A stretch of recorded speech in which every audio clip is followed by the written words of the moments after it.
coconut and molasses.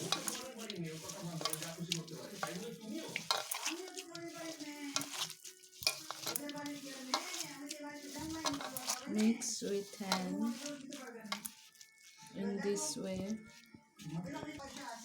till then molasses dissolve in it.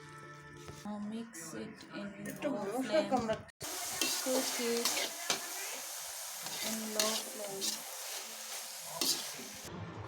Now add crushed cardamom in it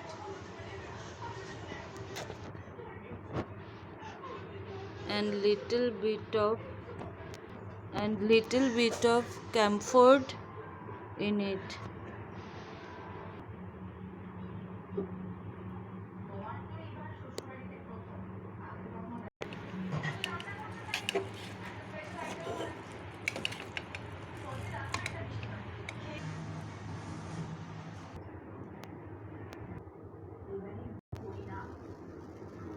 Now ready your nari to offer God.